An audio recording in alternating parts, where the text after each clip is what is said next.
This is our Hidden Killers half year in review with True Crime Today.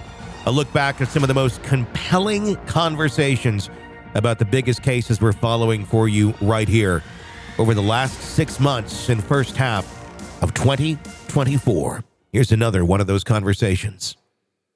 You're listening to the Hidden Killers podcast with Tony Brueski, featuring attorney, guest, and former felony prosecutor Eric Fadis. Rex Heuermann, his charges are adding up. It was originally the 4. Now it's not just going to 5, it's going to 6. Rex Heuermann charged with killing one Jessica Taylor, whose partial remains were found near Gilgo Beach in 2011, and then linked to other partial remains found 8 years later in a remote wooded area in Marionville, a 45-minute drive east. He's also been charged with killing Sandra Costella, a 28-year-old New York woman whose remains were found in 1993 in the Hamptons, going back to the early 90s. Her long unsolved murder has not been previously associated with the Gilgo Beach investigation, but these are 2 new ones that have been tied on. I think we're expecting one more charge today, not necessarily 2. Eric Fadis, defense attorney, former prosecutor, joining us. What do you make of the new charges against Heuermann and how they got there?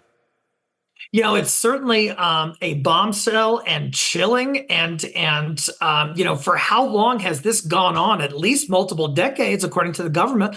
And it seems like there have been some new searches recently. Mm-hmm. And I think that could have contributed additional evidence that allowed the government to bring these 2 additional homicide charges.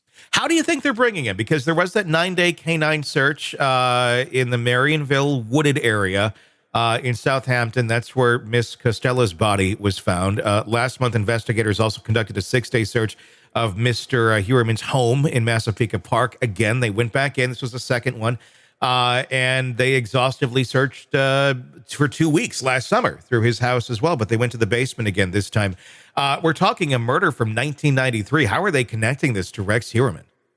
You know, it's hard to say at this juncture. The government is not disclosing a ton of information about the evidence they have. But one thing I've seen before is in these additional searches, perhaps they found something in Rex Heuermann's home that connects him to these potential victims. Maybe it's a piece of clothing. Maybe it's a note. Maybe it's a diary. There are just a number of types of evidence that the government could use to link Rex Heuermann to these 2 additional cases. But like I said, presently, that's just speculation. We don't know for sure. Complete speculation. I'm wondering, and tell me if this is logistically something that could be going on behind the scenes here. There's a documentary that's being made right now with Peacock and 50 Cent. And I always feel weird saying that out loud, but it's true.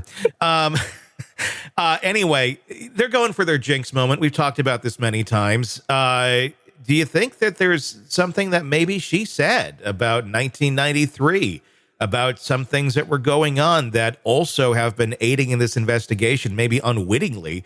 I mean, could the producers of this documentary be, okay, another day's done. Here you guys go. Here's basically everything, all the raw footage. You guys can go through it. Could that be happening on the back end of this that we're unaware of without a subpoena or without any sort of, legal finagling? Yeah, Tony, I mean, who would have thought that 50 Cent would become this, true crime expose master that he's turning into? I didn't see that from Get Rich or Die Trying, but oh my gosh. Yeah. but yes, I think that's true. I think with the emergence of social media, the work you do, the work that the true crime community does, I think law enforcement's getting wise to the fact that those private investigators can provide important inculpatory evidence that can make or break a case. If we're talking all the way back here to 93, there's a lot of bodies all over the place there. We're at 6 right now that are being attributed to Rex Heuermann. How far do you think this goes? Some people are saying, are they going to get to the full 11? Most people think that there are at least 11 incidents that are all related, and some people believe related to Rex Heuermann. They're at 6 right now, which is a Herculean number of homicides to bring against a person. And as the investigation unfolds, as these documentaries continue, will additional evidence link Rex Heuermann to the additional bodies? We don't know. Is it time for Asa Elrup to get a divorce? I think the time would have been in the 80s or Yeah. I don't know if they were married at that time, but whenever there were red flags, and I gotta imagine she saw some red flags. I don't know exactly what she saw, and I'm not saying she's involved in anything, but when she saw those red flags, she should have, pulled the plug on the marriage at that point. Is there any advantage to her staying married to this man? This is going to take forever. This is going to take years before we likely get to any sort of trial, because they're going to keep uncovering more bodies.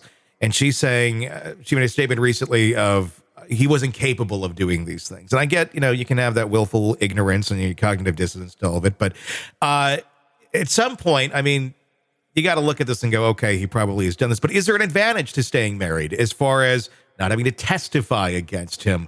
Would she have to testify if she does get a divorce if they're not legally married? Or does that statute basically exist for the term of while you were married? You don't have to testify about any of that. Typically, it depends on the jurisdiction, but what we're talking about is spousal privilege, meaning that the wife would not have to testify against Rex Heuermann. And usually that pertains to communications that were made during the marriage that the person who made them thought they were making them in confidence. Now, there's an exception, though, to spousal privilege, where if the spouse had some involvement, that is criminal and can be proven, they forfeit that privilege. And they can't get up there and say, oh, gosh, I don't want to testify. Well, if there's enough evidence against them such that they have forfeited that privilege by wrongdoing, then they would have to testify. And I think the police is looking into that. If they have assets, though, which... I mean, looking at their house, you probably don't think they do, but he had a very well-paying job, so maybe they hoard the money too. If she gets divorced now, does that protect the money for her then, for her own future, versus having it in some sort of joint thing where, once this is done and he's, has attorney fees and owes God knows what in judgments, that could all be gone too. Yeah, that part gets a little messy legally, but ultimately Rex Heuermann is going to be on the hook for whatever he allegedly did. Now, if his wife divorces him and if that divorce becomes finalized, there's a property division and she receives some of that property, she can try to secure that in a trust such that it could not be touched by any of the victims or their estates in this case. Interesting. It'll be interesting to see what the next moves are here for both of them, as this just got 2 times darker than it already has been. Sick of the ads? We are too. Start listening with no commercials now and get access to all of our episodes in advance of everyone else. Become a True Crime Today Premium Plus subscriber on Apple Podcasts. Search True Crime Today Premium Plus on Apple Podcasts or go to our podcast page and sign up now. True Crime Today Premium Plus. Sign up now.